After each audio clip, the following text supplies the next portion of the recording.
Hey guys, this week we are going to discuss art in East Asia. This means you can talk about architecture, sculptures, metalworks, or even the most important Japanese export, anime. Some things to remember. I would like you to do some good research on this. I mean, it is whatever you want. I don't want to know about how you watch the entire series of Sailor Moon 713 times. I would prefer you not get into hentai or pornography, which is an art form, but it is not something that I find appropriate for this class. But beyond that, the world is yours. Give me what you're interested in, do some legitimate research, and have fun with it. So, I'm going to give you an example from each country, but you will be doing a more in-depth video or forum on one subject from your country, and then you're going to respond to one person from each country, just as normal. So, let's get started. My first, most favorite thing from China is the Terracotta Soldiers. I know this is not what most would consider traditional art, but it played a pivotal role in the beliefs of the Qin Emperor. While they have found smaller soldiers in previous emperors' tombs, the Qin Emperor went all out. I mean, he went big. His tomb was filled with an entire army full of three separate groups of soldiers supported by chariots and horses. Each held its own actual usable weapon that had gone through the strict quality assurance process and approved by the inspector, and each blade was literally inscribed. I mean, that's how much time they took into building these soldiers. So many scholars debate if each face was an actual replica of a real-life soldier, but as I mentioned before, not many people believed China's early advances, so they probably didn't believe that they had that potential. Each soldier was fully painted and put into formation in a large housing facilities. And since its discovery, these magnificent pieces of art have been stirred miniseries, books, and even horrible movies such as The Mummy 3.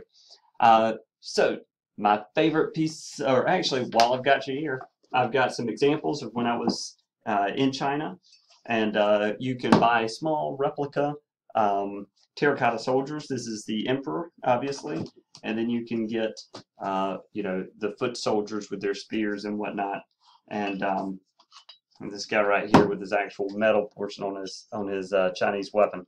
But yeah, so these things are roughly a couple bucks for a very nice lined box with the Chinese and the English inscriptions in it. So let's move on to North Korea. So North Korea, my favorite pieces of arts in Korea come from the DPRK, not from the South. I'm a huge fan of propaganda posters. Mainly North Korean crazy military propaganda posters. Colors are amazing. The messages are outright bonkers. I'm going to take my video off so that you just have the screen. If I can figure out, my thing fell off, so I guess we're not going to do that. But anyway, when I traveled to North Korea a few years ago, I purchased a great number of these. I did not bring any with me today for this video. Communist painting and design techniques have been used since the 50s. Specialists in the DPRK produce these posters. There's a multitude of propaganda purposes. You can see such as this picture right here. This is an anti-American propaganda poster. There are posters for society and for industry, education, and food, so their agricultural purposes. So I mean, there's just a wide array of these images, and they are really beautiful. A close second in Korea, by the way, is Pulgasari, which is the Japanese equivalent of Godzilla. They literally kidnapped the Japanese producer or director of Godzilla and forced him to make a North Korean equivalent. I mean, this is a crazy story that it is literally a movie story in itself. It's a great film. You can see the entire thing. It's actually not great. It's amazing, amazingly bad. You can see the entire thing on YouTube for free. So check that out. It's totally worth it. And I would love to see somebody talk for their entire video about just this. All right, next up, my favorite piece of art from Japan is Himeji Castle. Sorry guys, anime is close second. Himeji Castle is located in Hyogo Prefecture in South Japan, and it is comprised of 83 buildings. The castle has over 8,000 defensive loopholes, which allow soldiers to fire down on attacking enemies. There were 3 moats. Most of them were filled in by now. The castle was built in 1333. It is a fortress, has been remodeled and added on multiple times throughout its life. It is known as the White Egret Castle because it is supposed to resemble a bird taking flight. I don't really see it, but it's there. So, yeah, this is amazing that this castle survived World War II in general. This entire area was practically leveled in bombings by the Allies. There's some theories of why it lasted, but I'm not sure how true they are. So I'll let you look into that. Maybe that's a good video topic or a good topic for you. All right, so just a little bonus here. I can't go out without mentioning at least one anime, which we're talking about Japanese art. Today's you don't know who anime is. For those who don't know, Japanese animation is probably some of the most influential culture outside of their country. It is hard for us as Americans to understand the importance of animation in Japan.